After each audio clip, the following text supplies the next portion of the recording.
Now let's see if I'm allowed to do this one. Am I? Am I allowed to talk about this? Any gatekeepers out there? You here? And if you're here, who cares?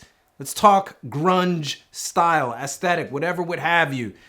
For those of you who don't know, I'm from California. Grunge basically is my cousin from Seattle. Plus I love it, so kill that noise. We're breaking down barriers and grunge style, its origins, how it came and went and came and went and came again. On this week's episode of The Breakdown, I'm your boy Reggie Casual. Let's get it.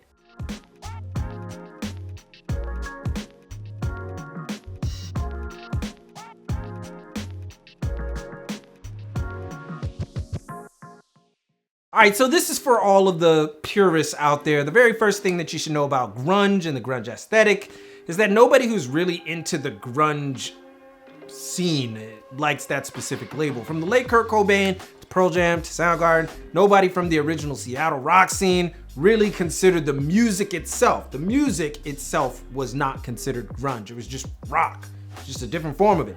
And this is where we begin our journey in the upper west coast of the United States in the mid 80s. As the punk movement was slowly phasing out of popularity, a gritty sound was beginning to catch the ears of the populace. A sound that was, by all accounts, familiar but lacked the finesse of professionally recorded rock of that period. And the subject matter was a bit more solemn, focusing on self-reflection, social and political awareness, mental health, and of course, a sense of true freedom. This sound was what came to be known as grunge because some journalists coined it, and the movement's frontman was one Kurt Cobain of the band Nirvana. By the early 90s, grunge music became the most popular form of rock music and spawned a plethora of bands, but the look of grunge was one that spread around the world, and that look has been rehashed over and over and over again over the course of time because honestly, it's effing timeless, bro. A grunge aesthetic, grunge style is special because it isn't supposed to be a style. For if punk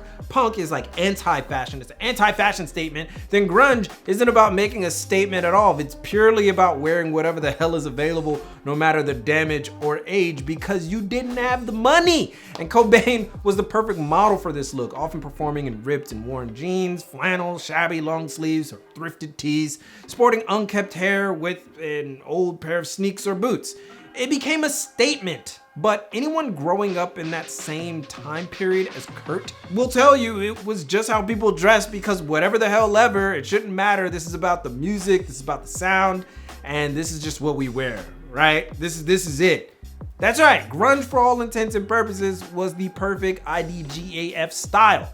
A rebellious outcry, another rebellious outcry from the youth of the 90s that had suffered under the previous generation of white-collar political malfeasance. Look it up. Another complete repudiation of the status quo.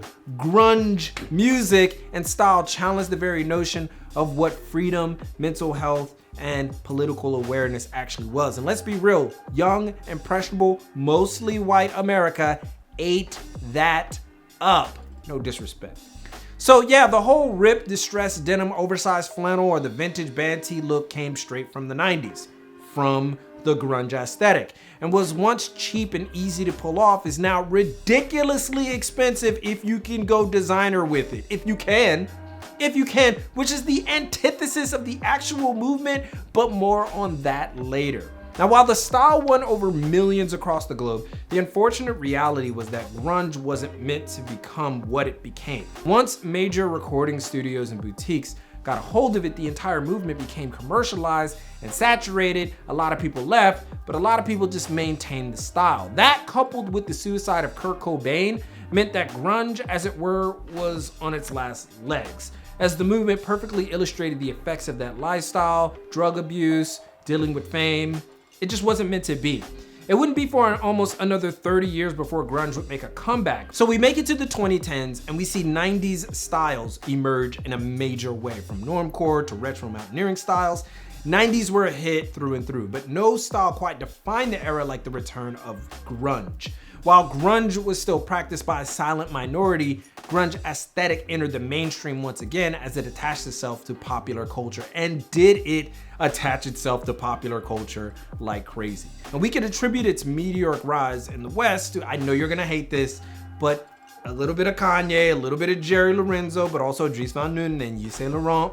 All parties played a role in making the entire distressed oversized wave a hit once again, but we gotta pause for a second here because it's important to point out one particular tidbit that doesn't get mentioned often. Grunge style was still very massively popular in Japan before the wave hit the US.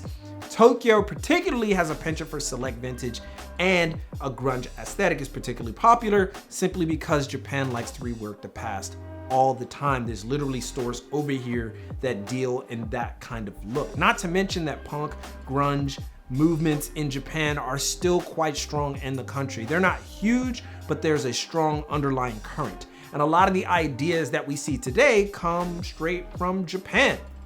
Japan's rework of the style, that's a lot of what we see today. But back in the West, because it is here where the grunge aesthetic became the damn near most defining trend of an era, like I said before, with Jerry Lorenzo virtually leading the way. And hip hop culture, social media, streetwear, embracing it in full. This led to a very distinct silhouette that was damn near on everybody for a solid 3-year period, and remnants of it are still prevalent today. I mean, H&M had it, Forever 21 had it, Zara had it, and new brands chose to roll with the look for their entire collections. It was, for lack of a better word, bananas.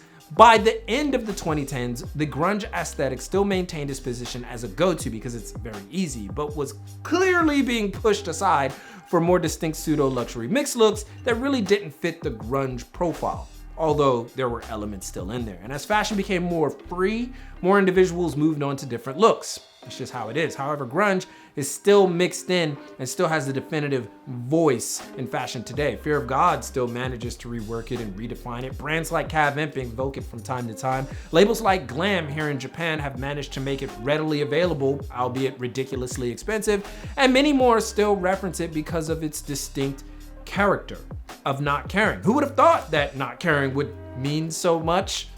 That is to say, while grunge music should probably not be called grunge music, but grunge aesthetic, grunge fashion is certainly a thing. It just goes to show that no matter how gritty it gets, it can still be sold and capitalized. Gotta love it. That being said, without it, we probably don't get the freedom to express we have today. With so many different styles out there, grunge actually gave us the aptitude to say, hey, I don't need to wear this name brand stuff all the time. I could literally go to a thrift shop and pick up something that's dope.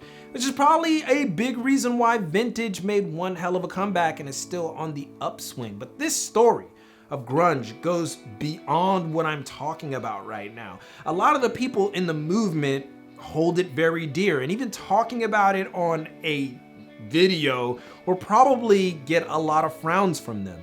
But I have to tell you, I understand that completely. So I want to leave it up to these individuals and those who weren't really familiar with it to fill in the gaps.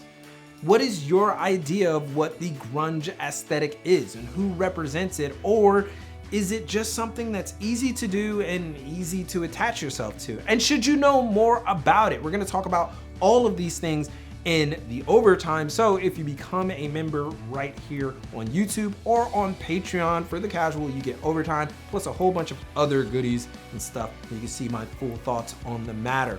But if you like this video, give it a thumbs up.